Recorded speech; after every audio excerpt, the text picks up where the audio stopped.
Hey guys, so I've decided that I'm going to tell you my story in parts. And this part is going to be called the conflict. So in 2023, September, I moved into, let's go back a little further. A little further, in 2021, in December, I got married. And after I got married, we decided to move to a new city and start anew because we wanted to challenge the boundaries of our relationship. We wanted to see if we were, in fact, meant to be together or if we would even survive being together. Um, so we did it. We moved to Seattle and we moved to the CID. It was nice, but it was just not something that we could do long term because the parking situation for even residents is terrible. So moving forward, we couldn't stay.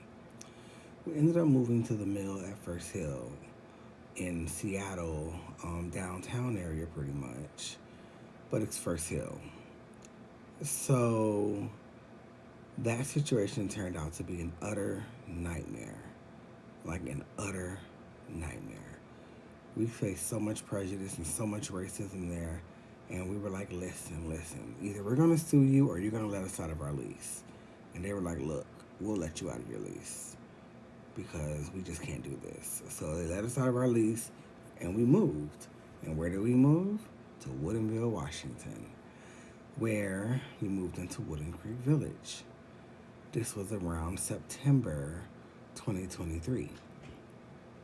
And our leasing agent was really nice, very cordial. He loved us. Like, he loved us so much that we didn't like a centerpiece that was in our apartment. So he gave us his. Like, he was like, hey, I'll just give you mine and we'll just swap. And we were like, are you sure? And he was like, yeah, no problem. And I was like, okay, cool. So that happened and everything. And even his coworker Braden helped him bring it to my apartment. And they were really nice. And we had the best apartment basically on the floor, other than the fact that every time the gate went up for the garage, we heard it, or went down, we heard it. But our apartment was the biggest one pretty much on the block.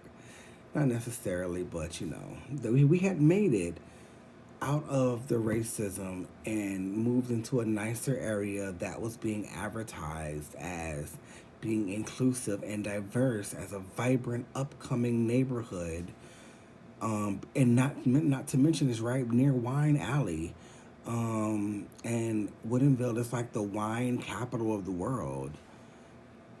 Well, that's what they say. I don't believe that, but you know what I'm saying. Not the world, because I still believe that's somewhere in Italy. Moving forward, um, I just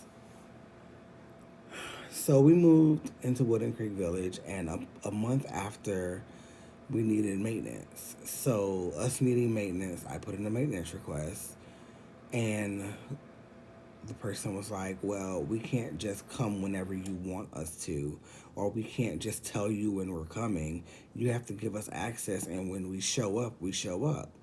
And because there was no specifications in the email about anything as far as a time frame that they would come, or a day range that they would come, or just, I'm not leaving my home open to anybody. Why? Because it's my home. So I expected them to accommodate my wishes, and they refused to until I asked for a manager.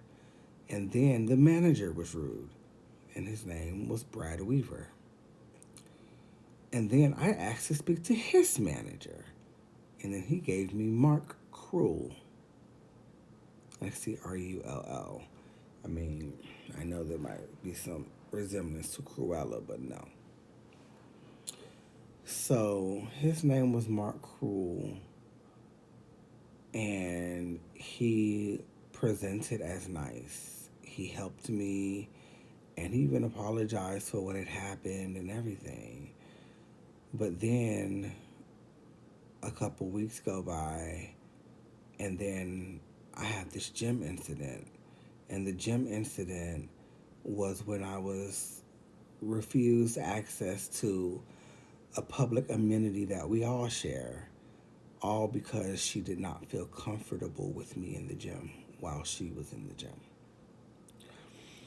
And my fob was not working because for some reason, after I met Mark the first time after the maintenance situation, my fobs just continued to not work. Like only my fob now. Not my partner's fob, not anyone else's fob.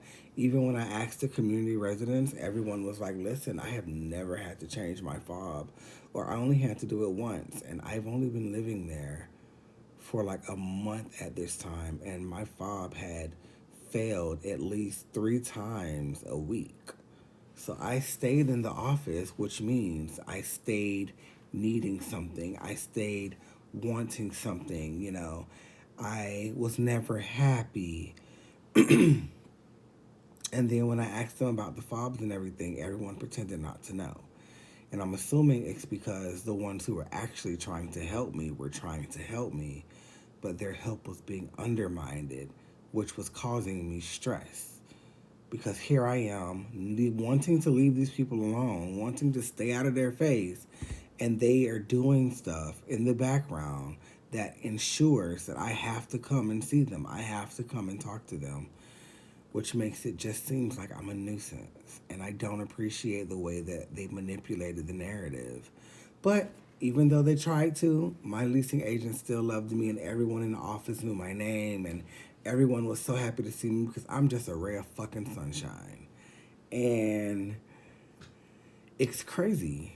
It's really, really crazy. But moving forward, the conflict continued just because they wouldn't fix my fob and leave them alone. So I constantly lost access to my mail area.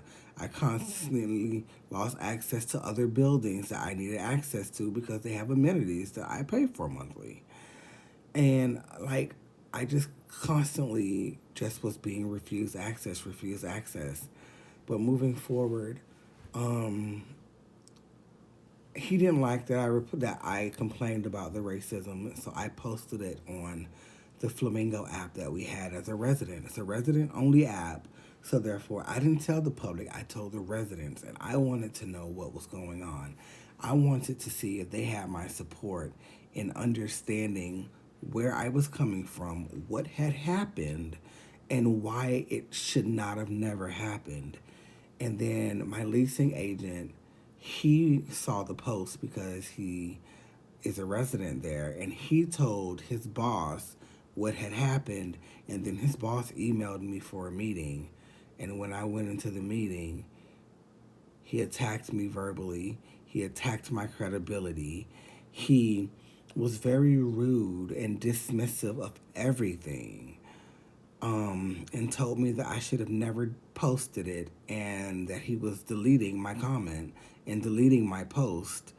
And he threatened me not to pull the black card because after everything had transpired, he knew that there was no way I was just going to sit back and be quiet while he silenced me and my family. So I, well, the harassment continued. The harassment continued up until I had a stroke. And then when I had a stroke, I asked the United Way to help. The United Way said, okay, we'll help you. Then once I had a stroke, I was like, we can't stay here anymore because they're trying to kill us. So I have to leave. We have to go. And then they were like, yes, you do have to go. And you still owe something. And they were like, okay, well, get the United Way to pay your bill, but you still have to go. And that was the conflict. That was how it happened. That was how it all started. And it broke my heart every day knowing that we had to leave and they didn't like us for reasons that we had no control over.